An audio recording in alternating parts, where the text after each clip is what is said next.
Jambadre, and I'm back with another video, y'all. And I told y'all I was gonna be giving y'all two videos. I don't know why I did this again. Two videos, and here's the second video.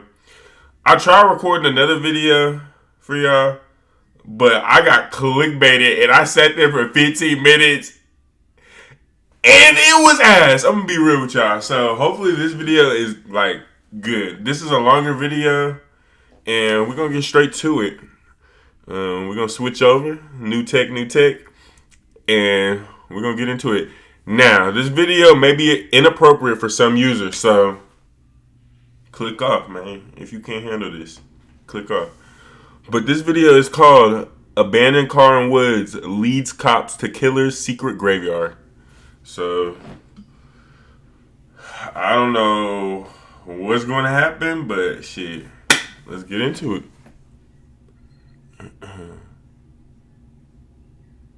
I understand. Look at that.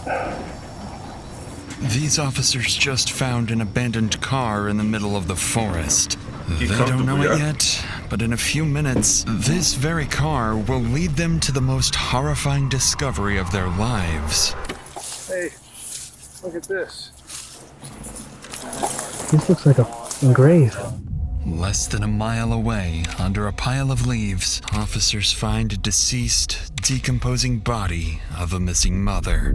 But in the days that follow this gruesome discovery, what starts as a search for one woman's killer quickly unravels into a decades-long trail of domestic crimes, dozens of victims, and a sadistic serial offender who's been slipping through the cracks for the past... What the fuck? 20 years. She supposedly went out with somebody last night. He was gonna put my mom and my nanny 6 feet under. I pushed her down. I choked her out.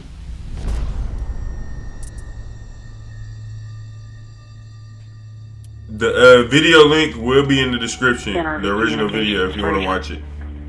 Yes, I was wondering if I can have a deputy come down and talk to me. My best friend is missing. The last communication was through text to her boss stating she was on her way to work. She never arrived, and then there's been some crazy text. Approximately 25 minutes after receiving this missing person's 911 call, a Montgomery County Sheriff's deputy is dispatched to speak with the caller regarding the disappearance of her friend, Crystal Hannah. Unknowingly, this officer is on the verge of uncovering a case that will unfold into one of the darkest investigations the town of Elliston has ever seen. So what's going on? Okay, so my best friend, she supposedly went out with somebody last night. So is your best friend Crystal? Yes. Okay, so that's Yes. your call. Alright. Yes. This morning, I get a phone call from her daughter. It was like, hey, have you heard from Mom? And I was like, no. And she was like, we can't find her. She texted somebody at work and said that she was on her way to work. This morning? This morning. Okay. And then she never arrived. Alright. The van's missing. No one can find the van, her mom's van that she was driving. Alright, so do you know like where she normally stays? Yeah, she's been staying down here, Callaway and Brake, like that house. What worries me is she had an abusive ex. Right. The statements provided by Crystal's friend are troubling, to say the least, but it's the combination of details that really stands out. A missing vehicle, an abusive ex, and a mysterious man Crystal went on a date with just the night before. Taken together, it paints a situation that could lead in almost any direction. With that in mind, officers quickly get to work. One heads to Crystal's home to... Y'all females, man, y'all gotta watch the niggas y'all date. Y'all got to. You just can't be giving that cat out to anybody, cause like, come on. To welfare check, while another calls her daughter, Chelsea, to gather more details about the man her mother was supposedly meeting the previous night. Like, I just want her to be home and everything be okay. Yeah, no, I'm sure she's fine. So time about last night was that last text? Okay, so about last night, she told me at 8:03, she said, "Love you, beautiful," and I said, "Love you, Mom." She said, "I'm probably going out," and then she told me where she would leave the key, and I said, "With who?" And she said, "A guy named Matt. Don't say anything," because she didn't want me to let her ex know, because her ex is crazy, and she said, "I may not have service. He lives on 12 o'clock knob." 12 o'clock knob? Yes. Was there a specific address at 12 o'clock knob? Okay, no. She actually said he lives on 12 o'clock knob. So on that road. What's his first and last name? His name is Matt, and I don't know if he goes by Matt or Matthew, but his name is Matt. Matt Thomas. Hold on, and let me hold my tongue a little bit. Hold my tongue. And I would appreciate it, as soon as y'all find out something, and if you find her or find out anything about her, please call this number. Absolutely. Okay, will do. With Crystal's daughter questioned, officers are now able to attach a name to her mysterious date, Matthew Thomas, who supposedly lives somewhere on 12 o'clock Knob Road. Meanwhile, the officer sent to conduct a welfare check arrives at Crystal's home, but no one answers the door, and her van is missing. Detectives back at the station waste no time and begin calling more of Crystal's family and friends, trying to determine whether there's any chance she may have left voluntarily. That's when they learn that 44-year-old Crystal was somewhat naive, but also kind, trusting, and dependable, which makes the idea that she would suddenly vanish, leaving behind her daughter, 3 sons, and her grandchild without any notice feel extremely unlikely. As the first day of Crystal's disappearance comes to an end, detectives know the first 24 hours are critical. So that night, they stay late, working to track down the man Crystal was supposedly meeting, Matthew Thomas. After digging through records and filtering through multiple people with the same name, they finally get a hold of the right one. But when he picks up the phone, the conversation takes a strange turn. Matthew confirms that he once did live on 12 o'clock Knob Road, but he says he moved out of the state a few years ago and now lives in North Carolina. Matthew also says he has no idea who Crystal Hannah is and claims he never spoke with her, let alone went on a date. Is he nuts? Statements leave detectives stunned. Their strongest lead is suddenly over 100 miles away and denying everything. This doesn't sit right with the investigators. So while they begin verifying his alibi, they also start digging into the social media account Crystal had been texting, the one belonging to... Okay, so either he lying, the daughter lying, or it was the ex. Matt Thomas. Given the urgency of the case, they file an emergency request for Facebook login records tied to the account. What they receive are IP addresses linked to every recorded login on the account, and none of these logins came back anywhere in the state of North Carolina. Instead, they all originate from the same small Virginia town of Elliston. With this discovery, detectives are left facing an interesting possibility. The man Crystal thought she was talking to may have never been Matthew Thomas at all. It may have been someone impersonating him.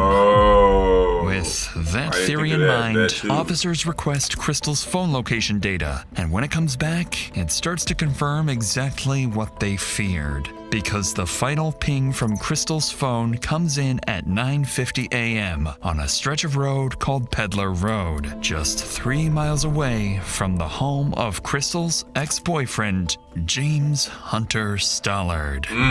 What makes this discovery even more unsettling is that impersonation nigga. He looked like from Crystal's phone comes in at 9:50 you can just always tell, bro. on a stretch of road called Peddler Road, just 3 miles away from the home of Crystal's ex-boyfriend. Hey, I'm sorry. I don't mean be judgmental at all. But you guys got to be smart when you got to discriminate a little bit, because you kind of just tell he's one of them weirdos. You can tell if somebody's weird. I don't know if I got superpowers if I got good intuition. I don't know what it is, but like, I'm sorry. I feel like people might not agree with me. I feel like in order to survive in the real world, you gotta know your surroundings. You gotta, maybe discriminate wasn't the wrong word, but you gotta know your surroundings. You gotta know characteristics of people. You gotta know like what people do. Like he looked like the type of weirdo. Like, come on. If I had a daughter and she brought this nigga in, hell no. Like, you gotta know weirdos like this. Come on, I know it's him. Look at him. I'm guessing it's him. What $100 makes bucks. this discovery $100 even is more him. unsettling is that impersonation like this doesn't just happen in murder cases. It can happen to anyone, because in today's world, your personal data, your name, location, contact info, it's all out there. They got built-in abs. Sold by data brokers, I feel you, bro. often without you ever knowing. Got built-in I recently abs. searched and the mysterious date she had the night before. But as the detectives arrive, they approach the house with unusual caution, almost as if they've already learned enough about James to know this situation could turn dangerous. Hell no.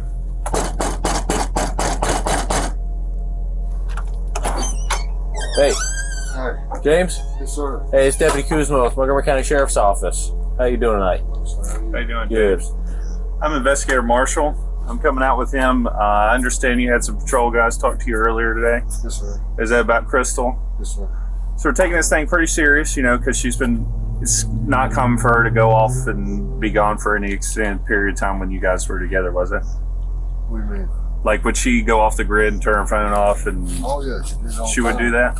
Okay. Yeah, he did. All right. so. Well, I understand. When's the last time you saw her? It's been 2 days. 2 days. Yeah. So Friday? What's today? Yeah, it gets screwy, and plus it's getting. Yeah. Well, we're at 1 o'clock now, I unfortunately. know you're doing your job. Yeah. So you thinking Friday or maybe before then? Friday. So does that sound right? Did she drive up She here? brought me some groceries with Mom and her dad. They met me at the end of the driveway. When she went to kiss me, she went to kiss me. Okay. So I don't think she's talking to somebody else. I don't know. Did she ever give you any inclination where she might go or anything? Okay. All right. Well, I want to show you this real quick because I'm up front with everyone, okay, when I'm doing this stuff, just because I want to figure out stuff and move on so we don't waste anybody's time and figure it all out. So this yellow dot to your house, right here. This is a cell phone tower on Peddler, okay? So I did an emergency ping on her cell phone, which is now, turned off, and she was here. It was 3 point. So I got this box here, and what it says is it was west 3.1 miles from here.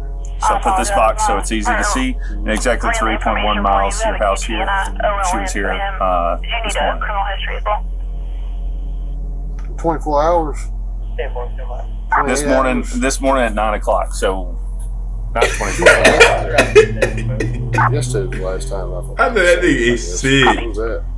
So it was yesterday, not 2 days ago. What's today? Monday. Today's technically Monday right now. So yesterday was Sunday. One of those days. Okay. Well, this is not 2 days ago. This is yet Sunday morning. Like, you get what I'm saying? It's not adding up. Yeah. I only got you. Because obviously she's not in any trouble. Maybe, I don't know. Maybe he didn't do nothing. When I feel like confronted with something Crystal's tells me he phone didn't do that. location data, James appears Maybe he genuinely didn't. caught I off don't know. guard, claiming he knows nothing about it and struggles to recall the last time he saw Crystal. However, given the late hour, his calm demeanor, and willingness to let officers search the house, nothing immediately seems suspicious. And as they prepare to search the home, they aren't aware of how much more involved he is than he's letting on. To make me feel better, you don't mind if we just walk around out here and whatever? Do whatever you gotta do. You sure? Yeah. Okay. Just so we can clear it off and I get something to drink. you do whatever Yeah. you need to do. Yeah. You don't care if we walk inside? Go ahead, man. I appreciate it. Did she end up moving out? She left her stuff. She ain't moved yet. You cool if we turn these lights on? Yeah, go ahead, man. Thanks.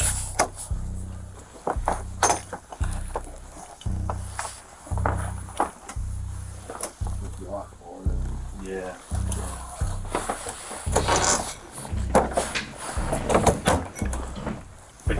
had some mental health stuff. Has she ever mentioned of wanting to hurt herself for any reason or anything? Yeah, I know of. She Called. I always hurt myself all the time. has she slept here in the last week? A couple days before she brought groceries, she came here for that reason. And she came a couple days ago for groceries, and then yesterday. What was yesterday's reason? I don't know. Okay, like you didn't see her.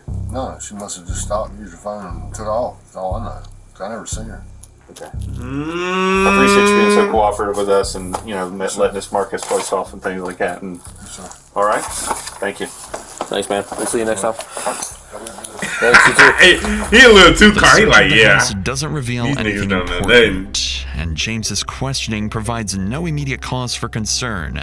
As the first day of Crystal's disappearance comes to an end, detectives leave empty-handed, heading into another night with no idea of where Crystal is. And I'm while not they sure don't on know it yet, James. they're only a mile from uncovering the truth.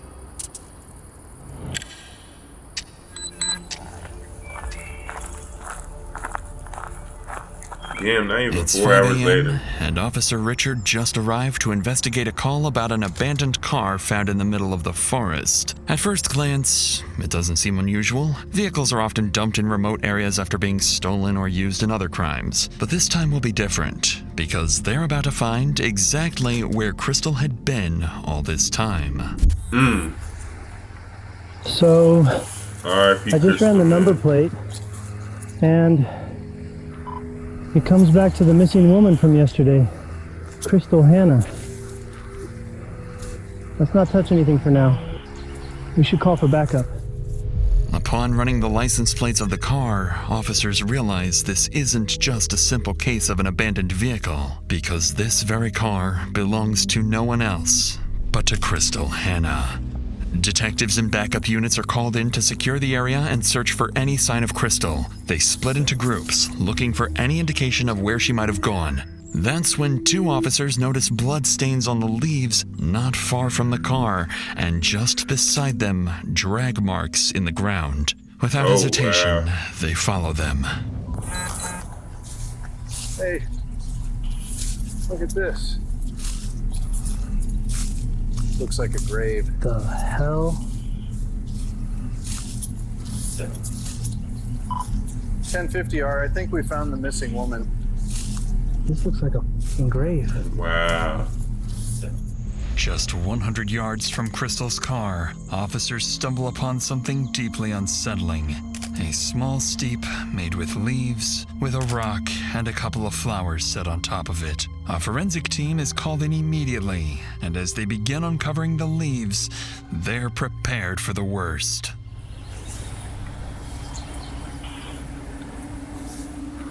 Yo. That nigga is sick. Wow, this is her. Lock that man up. God, it's like she's decomposing already. Officers discover Crystal's body. It shows early signs of decomposition, with mold beginning to form. And as the forensic team continues their work, the reason for her death becomes clear: blunt force trauma to the head and strangulation.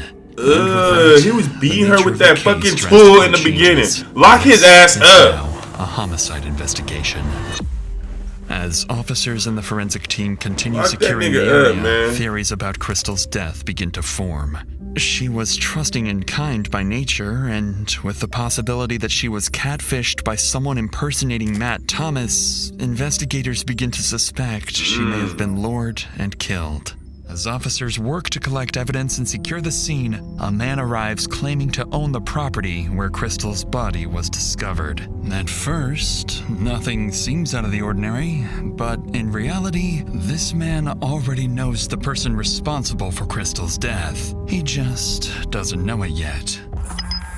Hey, bud. 32 Jim Jackson. Somebody out here with me. Yeah, it's my property. It's your property? Yeah. Okay, so it's an active crime scene right now. What's it mean? So I can't give any information right now. I can call Lieutenant from investigating it. I need to talk to somebody. I need to find out what's going on. Okay. Yeah, if you would, just stay up here with me. Okay, no problem.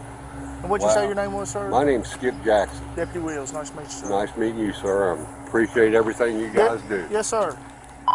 The initial conversation with the property owner doesn't raise any suspicions, but unknowingly, detectives have just spoken to James's stepfather. This will soon give James an unexpected advantage, allowing him to adjust the way detectives see his involvement in Crystal's murder. But before any of that happens, the news about the dreadful discovery reaches Crystal's family. It's James. Even it's so, James. investigators still need to speak with Crystal's daughter and anyone who might have insight into who could want Crystal dead. So they arrange an interview with Crystal's devastated family, where they will soon learn of the threats Crystal and her family have been receiving for months. So, my name's Jeff. I'm an investigator. I've been working with Investigator Marshall. I talked to you last night. Yeah. So, I know you got a lot going on right now. I know you're incredibly upset and feel a big loss. So if you want to talk now and you feel like you can, that's fine. I feel it's necessary If to you get want it to out wait, of the way that's now. fine. Or if you want to talk now and there's more later, that's fine too. So what can you tell us? I can tell you about how toxic he was and the things he did to my mom that could have led to the anger that possibly could have killed her. Okay. What type of things did you see? Did you know? There was multiple occasions, but he tried to play it off as like the good guy until I would leave. But there's pictures, and I was in the hospital for proof too that he beat her till she was almost dead. She was barely breathing at the hospital. They had to put oxygen on her to help her breathe again.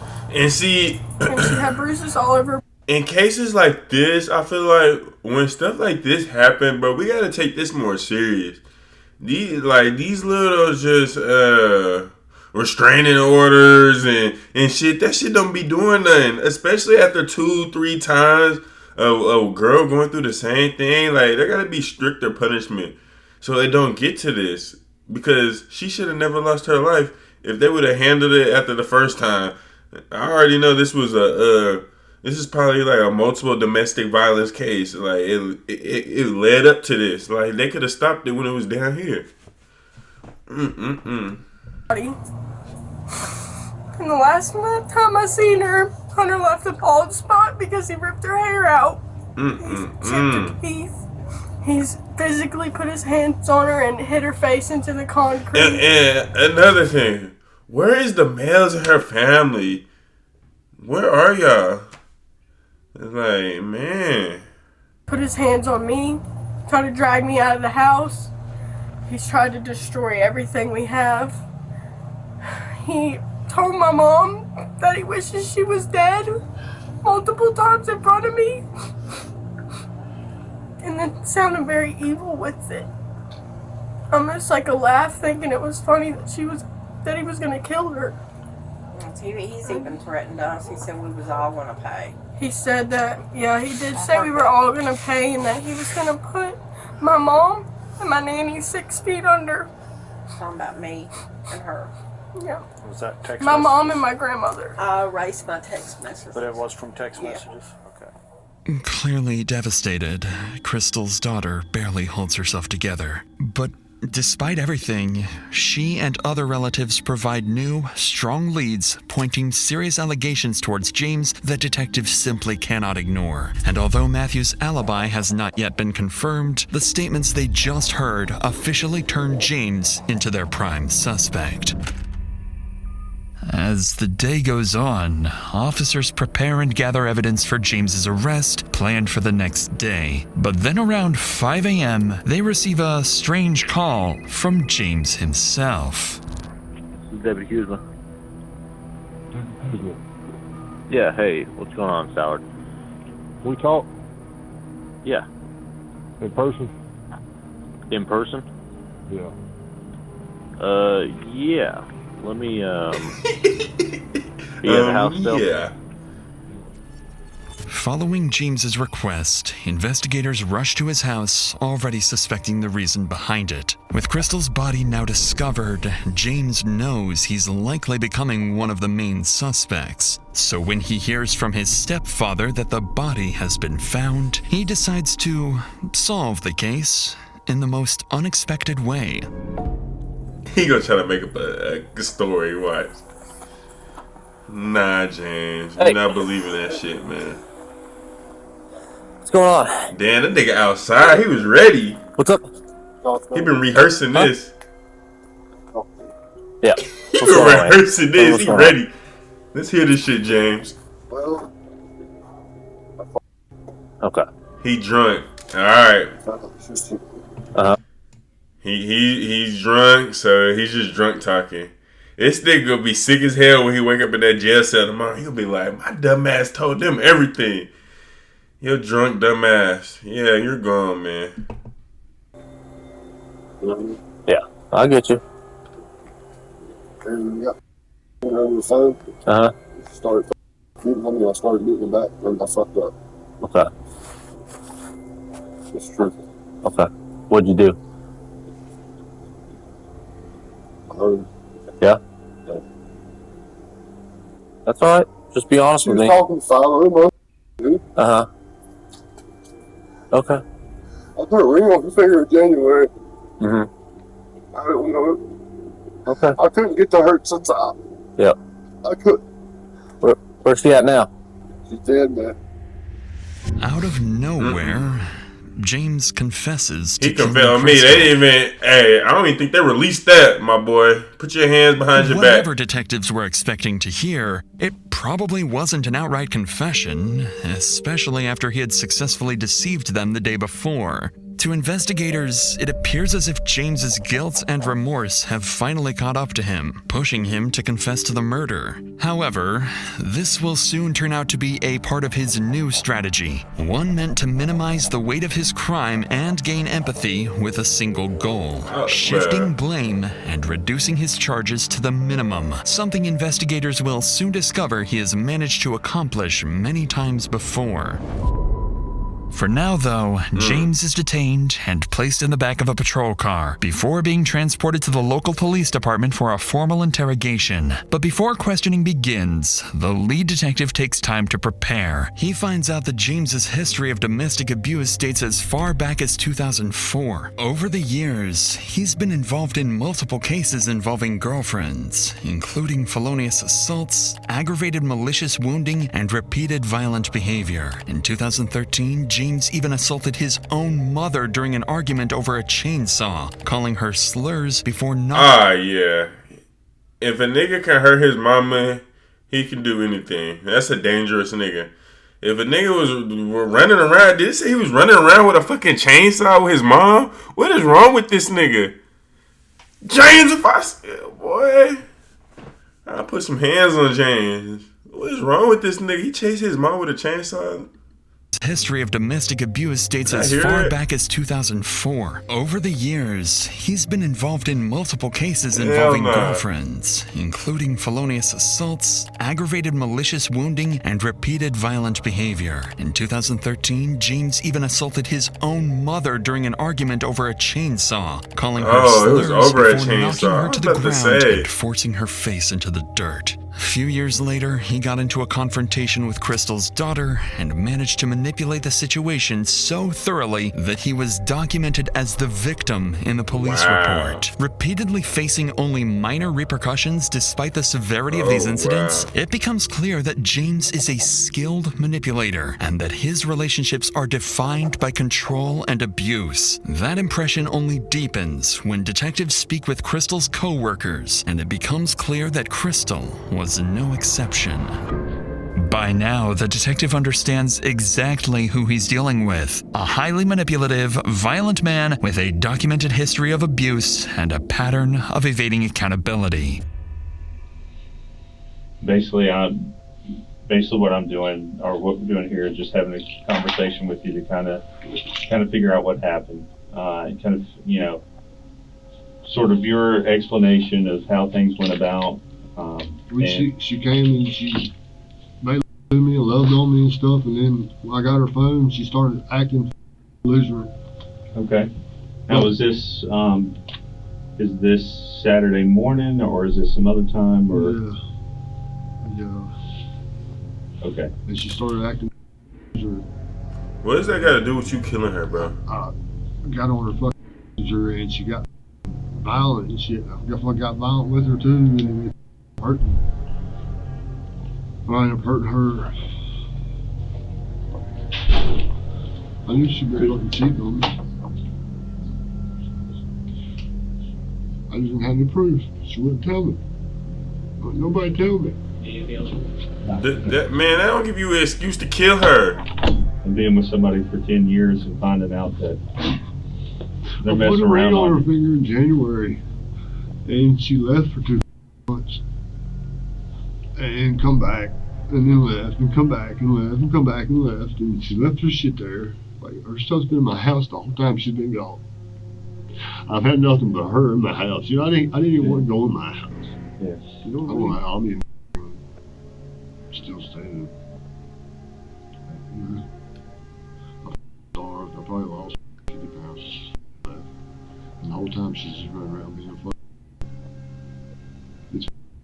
It's the worst hurt I've ever had in my life, man. It's incredibly difficult. It's the worst hurt I've ever had in my life.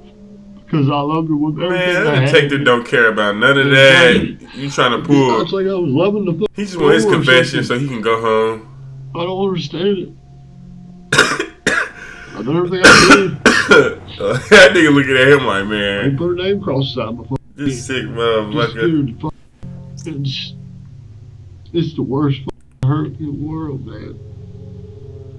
What kind of relationship did y'all have most of the time?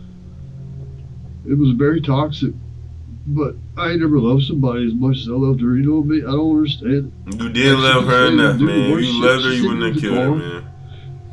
Say the worst shit to me in the world, and I still, my heart don't do nothing but pump blood for her. You know what I mean? I don't understand it. You trying to fake cry, like curse on me. bro, I done seen Or enough, something. man. I don't know. I done seen it Our all. love was the strongest love we've ever seen. I've ever seen, but the fights were awful.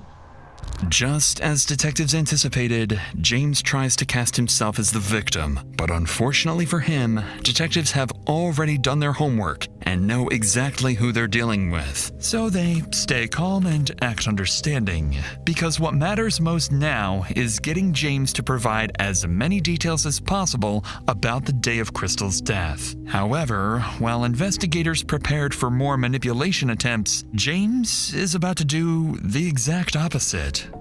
And we appreciate you being cooperative and going through it. So as that's going on, and you've referenced a few times of, you know, you said you hit her, right? Was that with an open hand, closed fist, with something? Okay. Do you have anything in your fist? No. Okay. Was it? Do you know if it was your right or left hand, or? Right. Okay. Yeah. After you hit her, she said she was. I don't know what she said. I was so blind, dude. Okay. I'm trying. Hey, take your time. It was a lot of fun. Her yelling about, give me my phone, give me my phone, give me my phone. Give me my phone. I still had the phone when I hit her, and she still was acting fucking, like, trying to at me and all this other fucking shit. All she was worried about was the phone. She didn't want me to find what on it. It got bad. I pushed her down and beat her up. After you hit her the first time, pushed her down? Would you say like tackled her or just grabbed her and threw her down? Threw her down. Okay. Then what happened next? Did you jump on top of her, or what happened next? I choked her out. Then what happened next? And I moved her to where she was at. Okay. So, put flowers on her, covered her up. What did you use to cover her up? Leaves and sticks, and trying to put a rock on top of her. This shit not making sense though, because hold up. This shit not making sense. This whole story is a lie because he faked like he was the other nigga at first to get her to come. So this whole story he just made up, like we not forgetting. This whole shit he talking about is a lie. Hurry up and lock his ass up. They just letting him. They already know this, but they just let him talk, and they just gonna play it in court. But it's icing. It's icing on the cake. It's raps from my boy. Disrespectful. I did love her. Yeah. And then here he go with this fake fucking crying again, man. She was my brother. I'm gonna get mad. This nigga, all that fake crying. Surprisingly, James drops his attempts to manipulate the facts and gives detectives a clear account of the murder. At first, it appears as if James has given up trying to escape justice, but that impression does not last, because James is about to try something that he thinks will buy him time and help him minimize the consequences of his actions. I got intermediate explosive disorder, and I got like 6 other things that I don't take medicine for. For those things diagnosed? Okay. Do you know what they are? You said intermediate. I'm sorry. Intermediate explosive He said intermediate. I'm sorry. Bipolar, PTSD, ADHD. It don't matter. Cause you getting locked up. You getting locked So listen to up. this one. This is one of those You kind of getting questions locked that up. some people think are kind of silly. So, did you have any strange or unusual mental experiences around the time of this crime? And if you did, what were they? When did they begin? So have you ever heard or seen things that weren't really there?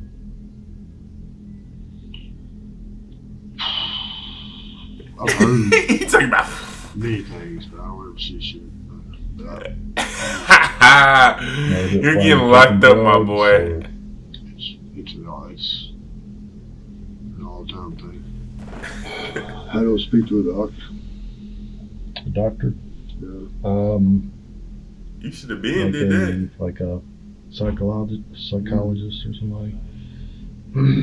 I need to speak with him and tell him, everything. It's too late for that, See my if we boy. can dissolve this shit and figure out how to fucking. Doing all right? All right. We rock along? All right, stand up. All right. With James raising concerns about his mental state and requesting a psychiatrist, the interrogation comes to an end. He's placed in jail while awaiting a court-ordered mental evaluation, gaining time to prepare his act before any future questioning takes place. Meanwhile, the investigators still have some work to do. They work on confirming Matthew Thomas's alibi, and when they do so, he's officially ruled out as a suspect, My fault, Matthew, eliminating my boy. any uncertainties But about his I knew you didn't do involvement. it. I knew it was that nigga Just from the days picture. later, James is evaluated From the and questioned by a picture. court-appointed forensic psychiatrist. However, his performance doesn't last long. The evaluator finds no signs that James is mentally unfit to stand trial, concluding that he understands the charges against him and was fully aware of his actions during Crystal's murder. With that, James's final strategy fails, and the case continues to progress. Investigators try to determine whether James was the one impersonating Matt that's what I Thomas, wanna know. but based on the available reports, it remains unclear. James, meanwhile, sticks to his claim that Crystal willingly came to his house at 1 a.m. and that no force was involved. The investigation concludes that Crystal was murdered around 9 a.m. on June 5th. After spending the night at James's house, she was getting ready for work when James took her phone gonna say and something, discovered but messages never with mind. another man she had been talking to. Let me From do there, that. he lost his temper. The argument quickly escalated into a physical confrontation, during which James repeatedly I feel like he struck told us Crystal half of the and story. ultimately choked her He told us after half of the knocking story. her unconscious. Then, almost a year She probably later, just moved on. He August was 18th, pissed. 2023, despite James's continued efforts to delay proceedings and deflect responsibility, he is convicted of second-degree murder and sentenced to life in What? prison. I was about to say, oh shit. Let me get back to the big screen, y'all. But I was about to say, I don't even know what the fuck I was gonna say. But thank y'all for watching this whole video. If y'all stayed the whole video, because that was a long one. And, you know, RIP to her. And we will see y'all in another video. Y'all have a good one.